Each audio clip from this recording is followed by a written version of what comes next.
Hola amigos, por favor presten atención porque dentro de unos segundos voy a desaparecer. Les voy a adelantar algunos de los temas y personajes que verán mañana en Telecinco, dígame.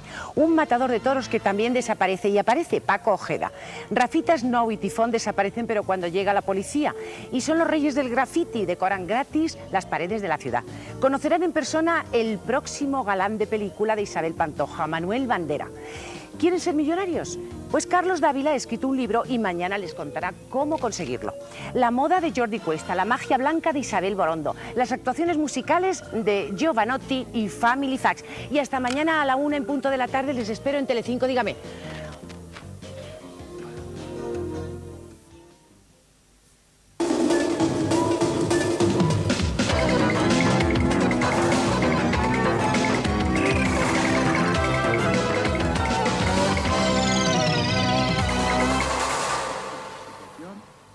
Narcís Serra es el candidato con mayores posibilidades para convertirse en el nuevo vicepresidente del gobierno. La quiniela de ministrables se ha disparado.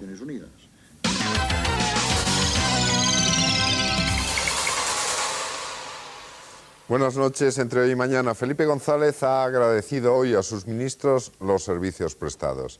Esta remodelación del gabinete era esperada desde octubre del año pasado, mes en el que se celebró el Congreso del PSOE. La crisis del gobierno fue, sin embargo, retrasada debido al conflicto del Golfo Pérsico. Los cambios eran inevitables desde el momento en que a principios de enero el entonces vicepresidente Alfonso Guerra decidió presentar su dimisión. La composición del nuevo Consejo de Ministros no se conocerá hasta la próxima semana. De momento, todo son especulaciones. Hablaremos de ellas. Será inmediatamente después de este sumario. Italia trata de impedir el éxodo masivo de ciudadanos de Albania. El gobierno de Irán pide a Saddam Hussein que abandone el poder. El gobierno autoriza a la ONCE un cupón extraordinario los viernes. Un profesor de sociología demuestra que Madrid es la capital mundial de las manifestaciones. Se derrumba en Sevilla el mito de Ben Johnson. Será la cuarta vez que Felipe González cambie su gobierno desde el primer triunfo electoral en 1982. Ello quiere decir que el presidente ha preferido siempre mantener la estabilidad de sus ministros. La crisis, sin embargo, está en marcha. Así lo anunciaba hoy la portavoz Rosa Conde. El presidente del Gobierno, al finalizar el Consejo de Ministros, ha dedicado unas palabras de agradecimiento al actual gabinete y ha informado que en breve plazo iniciará las conversaciones para la formación de un nuevo gabinete. La cuarta legislatura socialista ha terminado. Esta escueta referencia, hecha tras la reunión del gabinete de hoy por la ministra portavoz Rosa Conde, es la única prueba del fin del actual gabinete González. Solo el presidente del gobierno conoce los cambios que va a realizar. Ni Alfonso Guerra, de viaje en Australia, ni los propios interesados saben a ciencia cierta la composición del nuevo gobierno. No es descartable que a partir de este momento tenga, además de los despachos ordinarios, los despachos habituales en una remodelación de gabinete. Felipe González iniciará a partir de ahora estos despachos y todo apunta a que será el lunes cuando en la reunión de la Ejecutiva Socialista desvele las incógnitas. A pesar de todo ello, los mentideros políticos dan como un hecho el nombramiento de Narcís Serra como vicepresidente político tras la pública renuncia al puesto hecha por el titular de Exteriores Francisco Fernández Ordóñez. Este continuaría al frente de su actual departamento, al igual que el ministro de Economía Carlos Olchaga, el de Interior José Luis Corcuera o el de Transportes José Barrionuevo. Cambiarían de cartera García Vargas a Defensa, Javier Solana a Presidencia y Virgilio Zapatero, que podría ocuparse de otras funciones. Siempre según estos comentarios políticos, formarían parte del nuevo gabinete Pedro Solbes como ministro de Agricultura, Carmen Martínez Ten como ministra de Sanidad y José Borrell como titular de Obras Públicas. El futuro de la ministra portavoz Rosa Conde podría estar en Cultura. Escuchen por si acaso su peculiar despedida. ¿Algo más? Pues muchas gracias y hasta la semana próxima.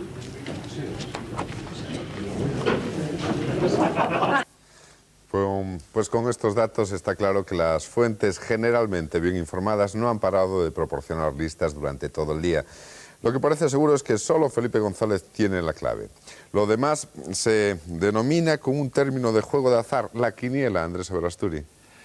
Pues sí, ahora las minielas, esas minielas que siguen y que se han ido acumulando votos a medida que la crisis no, yo creo que con buen criterio por parte del presidente, pues no se efectuaba tal y como estaba el mundo. Claro, como al presidente le gusta tanto sorprender, no me extrañaría ver a Pepe Bono, por ejemplo, de algo más que de extra con frase, que es el papel que ha desempeñado hasta ahora, y por cierto muy bien para el partido, aunque no lo espero por el bien de todos.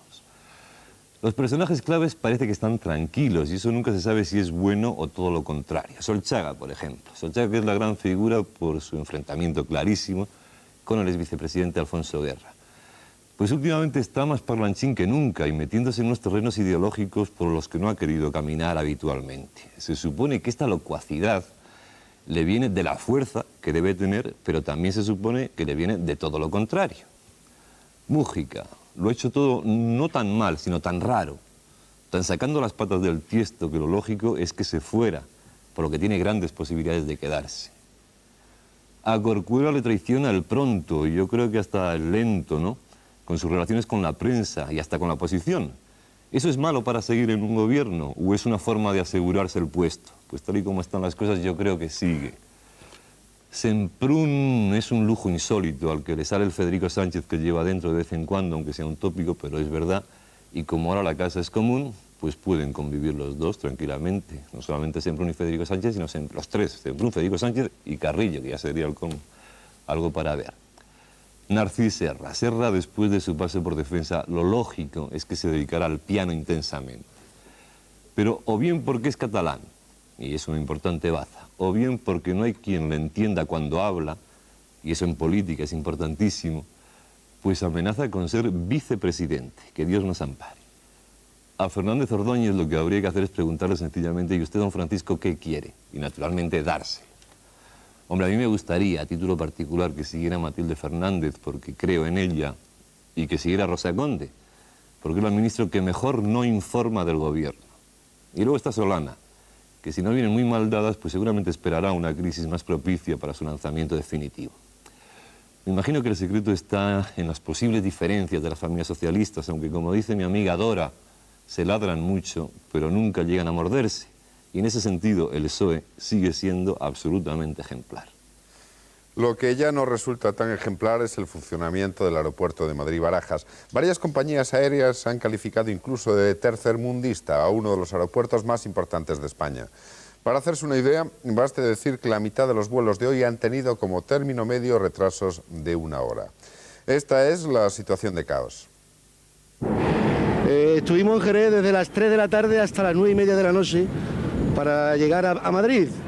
Y hoy concretamente todavía no tenemos noticias a la hora que va a salir el vuelo. Esto se ha convertido ya, pues, la verdad, en una vergüenza. Hay que decirlo públicamente, es una vergüenza. Lo que vale un billete de avión y que nos tenga como nos tienen aquí, ¿no?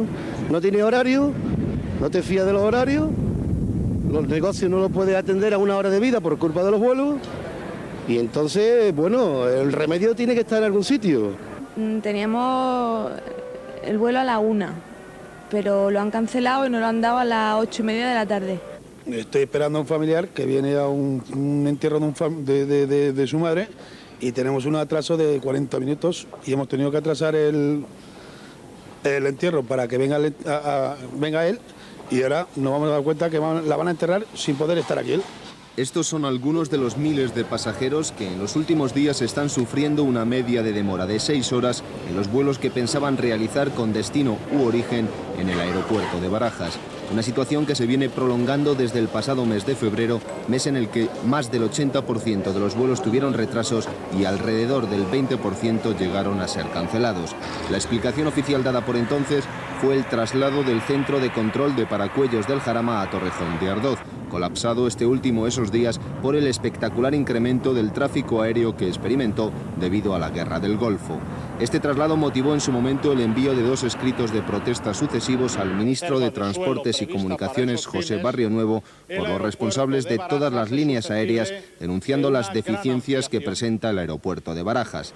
Finalizada la guerra, la situación no solo no ha mejorado, sino que incluso ha empeorado. Solo ayer se suspendieron un total de 35 vuelos nacionales e internacionales. La razón que la Dirección General de Aviación Civil da ahora son las condiciones meteorológicas adversas del aeropuerto de Barajas, negando en todo momento que se trate de una huelga de celo encubierta por parte de los controladores. Ante la situación de caos que se vive, el Partido Popular ha pedido la dimisión del director general de Aviación Civil, Carlos Martín Plasencia, por lo que han calificado de auténtico desbarajuste en la gestión del gobierno sobre la organización del transporte aéreo español. Y ya que estamos en el aire, vamos a referirnos a un hecho dramático. Nada menos que 48 horas lleva desaparecida una avioneta con 5 militares a bordo que supuestamente tuvo un accidente el pasado miércoles. La niebla y la nieve no ha permitido hasta el momento localizar el aparato que podría haberse estrellado entre las sierras de Béjar y Gredos en Salamanca. Esta es la historia de un avión que ha desaparecido. Durante todo el día de hoy han continuado las labores de rastreo de la sierra de Béjar para encontrar el aviocar que desapareció el miércoles y del que nada se sabe todavía. Los trabajos de rescate resultan cada vez más complicados por los fuertes vientos, la nieve y la niebla, lo que ha obligado a suspender el rastreo por aire. Hay que tratar de batir una zona que tenemos ahí como probable, pudiera ser que se hubiera estrellado el avión. Desgraciadamente, con las temperaturas tan bajas, las esperanzas no son muchas, pero no se han perdido. Por eso lo estamos intentando por todos los medios. Hay que tratar de llegar a ellos si es que están ahí, para intentar ver si hay alguien vivo que nos pueda decir cómo ha ocurrido y la familia que se lo pueda llevar a su casa. Mientras tanto, y a pesar de los esfuerzos de la Guardia Civil, las fuerzas de seguridad del Estado, el Servicio de Montes y el rastreo por aire, los familiares de los 5 tripulantes casi han perdido la esperanza.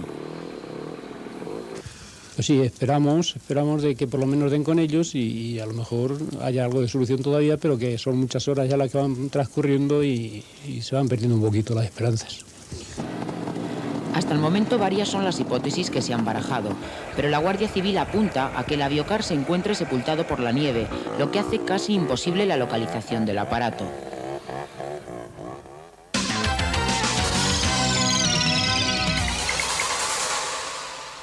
En estos momentos, el sur de Italia vive un éxodo sin precedentes de miles de ciudadanos de Albania. Todos ellos huyen de la miseria del último país del este que hasta el próximo 31 de marzo no celebrará sus primeras elecciones democráticas. Los miles de prófugos llegan por oleadas a los puertos del sur de Italia en barcos pesqueros o en mercantes y componen una imagen definida como apocalíptica. La mayoría de ellos llevan varios días sin comer. Estos son los primeros albaneses que fueron autorizados a salir de su país en julio del año pasado y que fueron acogidos en toda Europa. Siguiendo sus pasos, otros miles de refugiados, más de 16.000 según algunas estimaciones, han abandonado Albania en los últimos días con destino a los puertos en el tacón de la bota italiana, principalmente Brindisi. Pero a diferencia de estos primeros refugiados, que contaron con la asistencia de varias organizaciones y de los gobiernos de los países a los que se dirigían, los que ahora han salido de Albania se encuentran en una situación desesperada. Hambrientos, agotados y sin dinero, han viajado en barcos atestados muy diferentes a las naves que utilizaron los primeros refugiados. Las autoridades italianas no dan abasto. Este éxodo masivo ha desbordado al gobierno de Giulio Andreotti. Italia ha advertido que a estos nuevos emigrantes no se les concederá el estatuto de refugiados políticos, ya que el gobierno de Tirana ha anunciado elecciones generales y democráticas para el 31 de este mes, las primeras tras décadas de férreo control comunista. Los albaneses, un pueblo fundamentalmente rural, parecen no confiar en que el cambio político vaya a mejorar la situación económica y han decidido, por tanto, exilarse en masa hacia Italia, país que durante años les ha estado ofreciendo a través de la televisión imágenes de bienestar económico y de libertad política. Es en todo caso el éxodo de la desesperación. ¿Cómo podemos explicar, Antonio Remiro, esta masiva huida de ciudadanos de Albania? Pues resulta algo patético. Conocíamos a los boat people, a los prófugos embarcados del sureste asiático, del mar de la China, gentes desamparadas de Laos, Vietnam o Camboya, expulsadas de todos los puertos y admitidas solo por la inmensidad de un océano que podía engullirlas en cualquier momento. Pero ahora los prófugos embarcados ya están aquí, a miles, aprobando a Italia desde Albania, y su motivación desde luego es económica, más que la libertad buscan el bienestar. Quieren un porvenir mejor y no creen tenerlo en su país. Alguien les ha dicho que alegando persecución política pueden conseguirlo, y Albania vive momentos de fuerte inestabilidad dentro de un proceso de apertura en el que muchos no creen. Y si ese proceso termina abruptamente, esta es su última oportunidad. Pero Italia, como Grecia y Yugoslavia, los otros vecinos, se inquietan, amenazan con la repatriación y piden la intervención de las autoridades de Albania, hasta ahora bastante tolerantes, en dejarlos salir. Ya en julio, como se ha recordado en el reportaje, hubo un gran éxodo, aunque entonces el método utilizado fue la ocupación de las embajadas acreditadas en Tirana, a la que por cierto no le vendría mal un cambio de nombre más a tono con los nuevos tiempos. Al fin y al cabo, las estatuas de Enver Hoxha, el antiguo dictador, son derribadas, su viuda puede ser procesada y hasta la Madre Teresa de Calcuta visita el país. Pero, ¿qué habrá sido, por cierto, de aquellos albaneses cuya ilusión era emigrar a América? ¿Cuántos de ellos están aún internados en campamentos, alimentados por la asistencia pública y frustrados por la burocracia, después de haber servido como arma de propaganda? ¿Qué ocurrirá si el ejemplo cunde y otros miles de seres humanos desesperados de otros países, por ejemplo africanos, se lanzan también al agua buscando el pan en otras costas europeas, por ejemplo las españolas, alegando que en su país no se respetan los derechos humanos? La única forma eficaz de evitar estos éxodos consiste en favorecer los procesos políticos y económicos que abran la esperanza de un futuro en su propio país a poblaciones condenadas, si no, a la miseria, al hambre. Otro problema a resolver en estos tiempos de posguerra es el del pueblo palestino. Por eso, el secretario de Estado norteamericano James Baker ha iniciado hoy una gira por varios países de Oriente Próximo para tratar de facilitar el diálogo entre el Estado de Israel y el mundo árabe. El mayor problema, sin embargo, puede estar en Israel, quien ya ha adelantado que no aceptará presiones para devolver las tierras palestinas ocupadas a cambio de la paz. Solucionar el conflicto árabe-israelí, el control de armas y el establecimiento de una fuerza de paz árabe en la zona del Golfo son los objetivos fundamentales de la gira de 10 días que esta mañana ha iniciado el secretario de Estado norteamericano James Baker en Arabia Saudí y que le llevará además a Israel, Egipto, Siria, Moscú y Turquía. El secretario de Estado norteamericano espera en este viaje convencer a Siria y a otros estados árabes para que reconozcan a Israel como un primer paso importante hacia la paz duradera en la región. El mayor problema, sin embargo, puede estar en Israel, que parece rechazar eventuales presiones de Washington para devolver los territorios ocupados a cambio de conseguir la paz en la zona, como recomendó George Bush el pasado miércoles. Para el gobierno de Isaac Shamir, la existencia de un Estado palestino permanente dentro de la zona ocupada constituye una amenaza a la misma existencia del Estado israelí. A pesar de estas declaraciones del gobierno, una encuesta que publica el Instituto Dahab revela que el 71% de los israelíes creen que tras la guerra del Golfo es posible la paz con los países árabes, mientras que solo un 28% opina que no existe ninguna posibilidad. Entre tanto, el presidente de Irán ha pedido hoy a Saddam Hussein que abandone el poder y que deje de reprimir las revueltas que se mantienen al norte y sur de Irak. El vecino Irán considera que el peor error de Saddam sería llenar la última hoja de su expediente con sangre de su pueblo. Al tiempo, las autoridades iraquíes han devuelto hoy a 40 periodistas que habían sido dados por desaparecidos poco después de llegar a Basora, la ciudad del sur de Irak, donde se registran los enfrentamientos más violentos entre las tropas leales a Saddam Hussein y los rebeldes, sobre todo fundamentalistas islámicos. La liberación de los periodistas occidentales no ha ayudado a aclarar en nada las confusas informaciones que llegan del sur de Irak. Estos 40 informadores consiguieron llegar a Basora, pero no se les ha permitido comprobar las versiones que hablan de violentos enfrentamientos entre la población civil y la Guardia Republicana. Según los refugiados que huyen del país y los grupos de oposición al régimen de Saddam, el ejército utiliza aviones y helicópteros de combate para apagar la revuelta que ha conseguido triunfar ya en 14 ciudades. Las tropas leales al presidente iraquí han causado en las últimas horas un importante número de víctimas en las poblaciones de Zubeir, Tanuma y Basora. También se asegura que la población se enfrenta a los soldados en un importante barrio de Bagdad, aunque la llegada de la revuelta a la capital iraquí no ha sido confirmada. Entre tanto, crece el temor a que el ejército aplaste el levantamiento utilizando armas químicas. El actual ministro del Interior no dudó en hacer uso de ellas contra la población kurda hace 3 años. Radio Bagdad no hace mención alguna de los disturbios. Hoy se ha limitado a informar que Saddam Hussein reunió ayer al Consejo de Mando Revolucionario y a la cúpula del partido Ba'ath para restablecer los suministros a la población.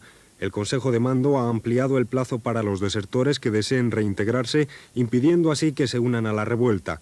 A las fuerzas opositoras se ha unido con fuerza el presidente iraní Hashemi Rafsanjani, que en su discurso más duro contra Saddam le ha advertido que reprimir las protestas de la población chií es la última estupidez que podría cometer.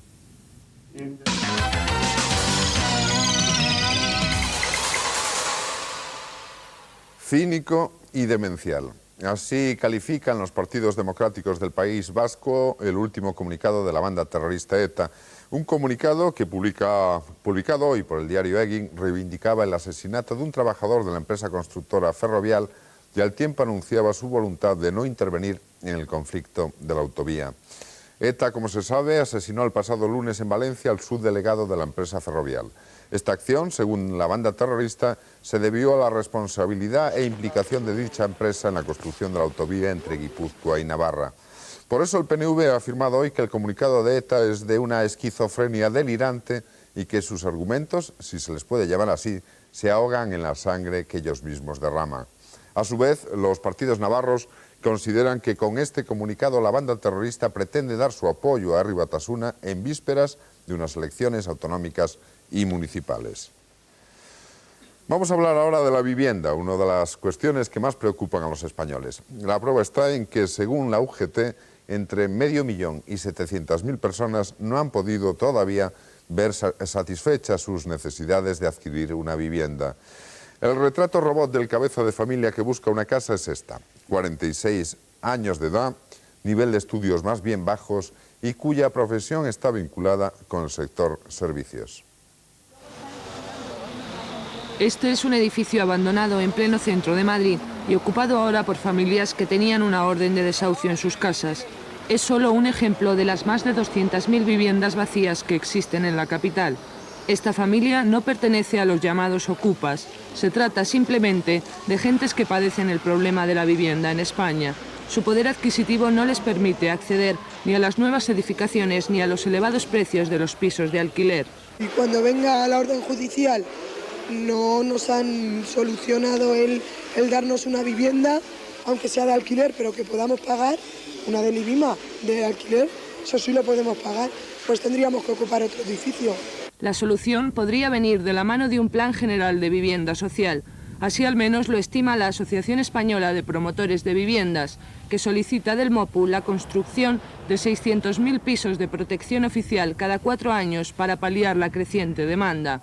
Piden además ayudas directas para la adquisición de vivienda frente a las actuales desgravaciones fiscales. El Banco Hipotecario de España ha elaborado un informe que apoya estas tesis.